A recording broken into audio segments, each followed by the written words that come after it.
지진 대피 훈련으로 시민들의 대피 능력은 향상됐지만 정작 건물 안정성은 여전히 걸음마 단계입니다.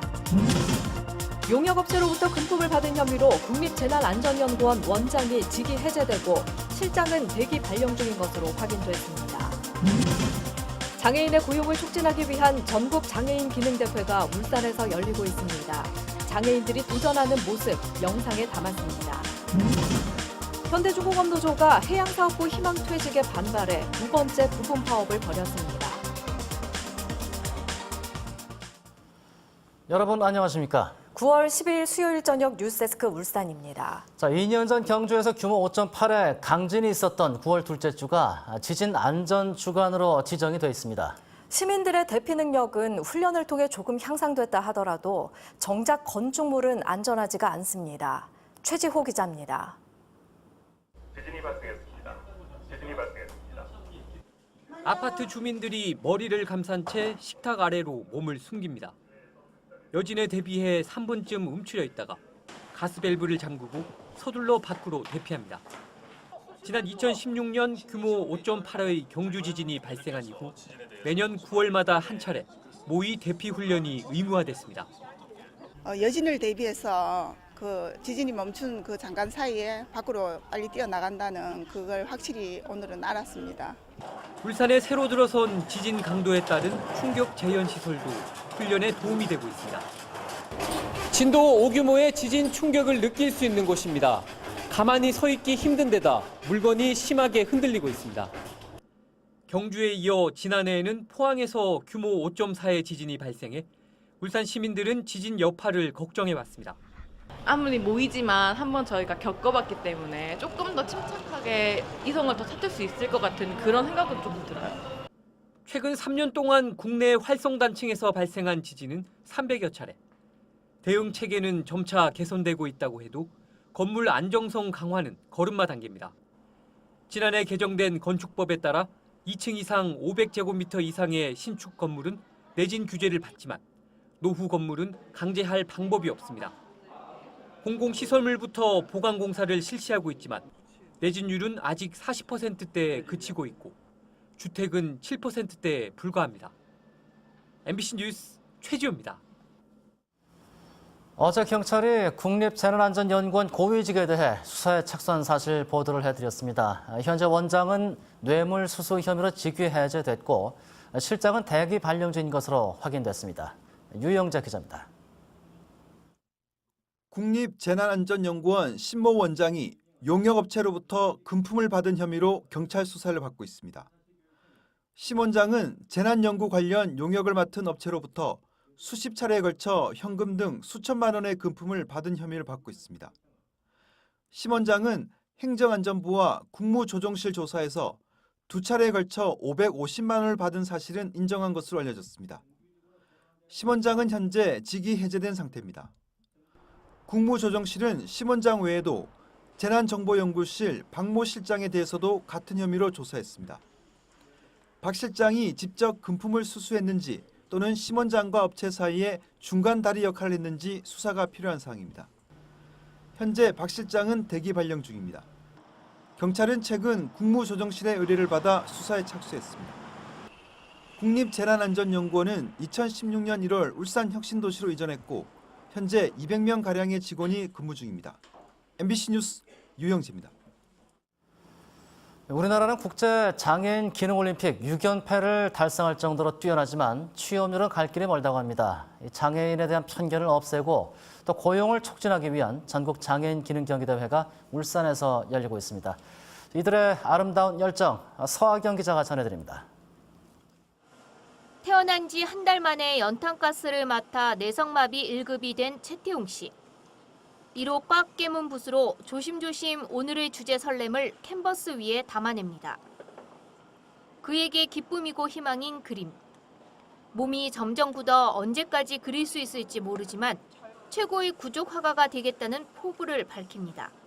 저같이 내성면 1급이 일부러 그리는 사람은 아무도 없어요. 라고 한번 내가 최초로 그려보려고. 30살 갑자기 찾아온 시력장애로 3년 동안 세상과 단절된 삶을 산 한동원 씨. 안마를 배우며 나를 필요로 하는 곳을 찾게 됐습니다. 시각장애인에 대한 안마들이 너무 저평가되어 있는 부분도 있고 많이 안 알려진 부분도 있거든요. 실질적으로 정말 잘하시는 분들, 치료실 하시는 분들이 많거든요. 그러니까 이런 계기로 해서 계속 지속되어서 좀 많이 알려지고 40개 종목에서 500여 명의 내로라 하는 기능을 보유한 장애인들이 전국 장애인 기능대회에 참가하고 있습니다. 국제장애인 기능올림픽 6연패를 달성할 정도로 장애인들의 기능 강국이지만 취업률은 갈 길이 멉니다. 선체로 구슬땀을 흘리고 온몸에 힘을 모아 열정을 담아내는 장애인 선수들의 아름다운 도전은 계속됩니다. MBC 뉴스 서하경입니다. 현대중공업 노조가 해양사업부에 대한 희망퇴직에 반발하면서 두 번째로 부분 파업을 벌였습니다. 노사가 서로의 대화를 요구하면서도 각자의 입장은 그대로여서 갈등 장기화가 우려됩니다. 유희정 기자가 보도합니다.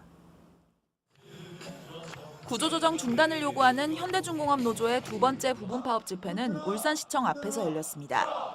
경영난의 고통을 직원들에게만 전가하는 현실을 울산 시민들에게 알리겠다며 이례적으로 시가지로 나온 겁니다. 해양의 유해인력 문제를 희망퇴직, 조기퇴직이라는 이름으로 사실상 정리해고를 시작한 것입니다. 자기들이 모든 것을 파기해놓고 노조는 회사가 신청한 휴업수당 지급 계획을 심사할 울산지방노동위원회까지 행진했습니다. 최근 회사는 오는 10월부터 내년 6월까지 임금을 아예 주지 않겠다던 입장을 철회하고 11월부터 평균 임금의 40%를 지급하는 휴업 계획을 새로 신청했습니다. 회사는 유휴인력 문제마저 표류하면 직원 가족과 지역사회에 더 큰 고통을 안기고 하반기 경영에도 악영향을 미칠 것으로 판단했다고 이유를 밝혔습니다. 그러면서 위기에 처한 회사를 상대로 무조건적인 반대와 강경 대응으로 일관해서는 안 된다며 대화에 나설 것을 요구했습니다. 이에 대해 노조는 회사가 희망퇴직을 계속하면서 대화를 요구하는 것은 진정성이 없는 태도라며 희망퇴직을 중단하고 대화에 나서거나 노사정 원탁회의에 나오라고 요구했습니다. 노사정 원탁회의에 대해 회사는 아직까지 참석 여부를 밝히지 않고 있으며 노사 간의 자체 대화를 통해 문제를 풀자는 입장을 고수하고 있습니다. MBC 뉴스 유희정입니다. 울산 지역 교육 비정규직 근로자 567명이 오는 11월부터 순차적으로 정규직으로 전환됩니다. 하지만 초등 돌봄 전담사 91명은 이번 정규직 전환 대상에서 제외가 돼 갈등의 불씨가 여전히 남아 있습니다. 이상욱 기자입니다. 오는 11월부터 차례로 정규직으로 전환되는 학교 비정규직 근로자는 전체 660명 가운데 567명입니다. 경비원이 225명, 청소원 274명으로 대부분을 차지하고 있고 유치원 방과 후 가정반 강사 45명도 포함됐습니다. 울산시 교육청과 노사 전문가 협의회는 정부 방침에 따라 8차까지 가는 마라톤 협상 끝에 이들의 정규직 전환에 합의하고 합의식을 열었습니다. 앞으로 좀 더 원만한 노사관계를 잘 유지해서 고용 문제나 이런 부분에 대해서 어려움이 없도록 최선을 다하겠다는 말씀을 드리겠습니다. 타 시도, 17개 시군 시도보다도 다들 데이터를 가지고 있으니까 그걸 비교 분석한 결과 아주 잘 됐다고. 이에 따라 경비원과 청소원은 오는 11월부터 나머지 직종은 내년 3월부터 정규직 대우를 받게 됩니다. 쟁점이 되었던 경비원과 청소원 정년은 65세, 다른 직종은 60세로 하되 정규직 전환일 기준으로 정년을 넘긴 경비원과 청소원은 나이에 따라 최대 4년을 더 근무할 수 있습니다. 하지만 초등 돌봄교사 91명은 이번 정규직 전환 대상에서 제외되었습니다. 울산시 교육청이 하루 5시간 근무를 요구했지만 근로자 대표 측이 8시간 근무를 고집하면서 합의점을 찾지 못했습니다. 위탁 기간이 11월 30일까지 연장된 만큼 그 안에 최대한 합의될 수 있도록 저도 최선을 다하도록 할 예정이고요. 울산시 교육청은 초등 돌봄 전담사에 대해서는 지속적으로 협상을 벌이겠다고 밝혔지만 불법 파견을 비롯한 예민한 문제가 얽혀 있어서 마찰은 상당 기간 계속될 전망입니다. MBC 뉴스 이상욱입니다.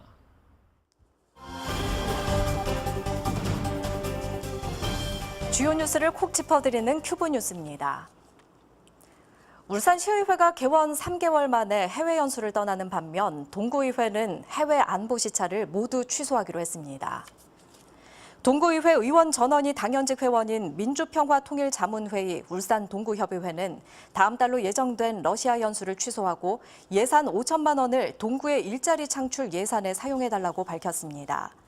정용욱 동구의회 의장은 현재 동구의 상황에서 국가 보조금으로 해외 연수를 가는 것이 맞지 않다고 판단했다며 당분간 외유성으로 비춰질 수 있는 해외 연수는 모두 보류하겠다고 밝혔습니다. 울산시 지방세 수입이 크게 늘어나 재정 여건이 개선될 전망입니다.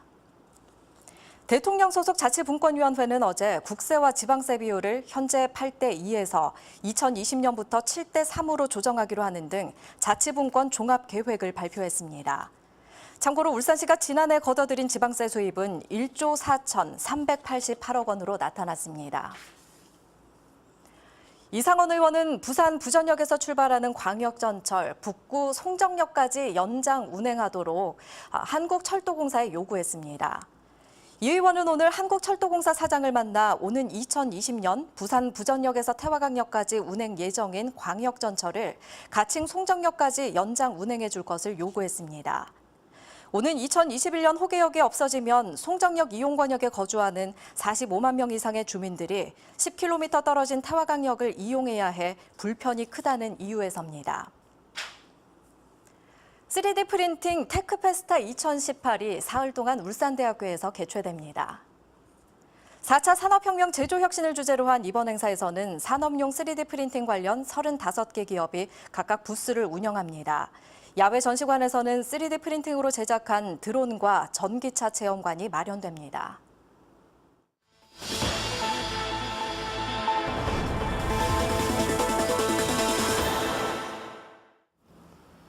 울산지방법원 형사12부는 별거 중이던 아내의 외도를 의심해 폭력을 휘둘러 숨지게 한 혐의로 기소된 55살 A씨에게 징역 15년을 선고했습니다. A씨는 지난 3월 별거 중이던 자신의 아내가 바람을 피운다고 의심해 30분 넘게 폭력을 휘둘러 숨지게 한 혐의로 기소됐습니다. 재판부는 A씨가 이전에도 가정폭력을 저질렀는데 또다시 무차별 폭력을 휘둘러 아내를 숨지게 해 자녀들에게도 큰 고통을 줬다고 지적했습니다.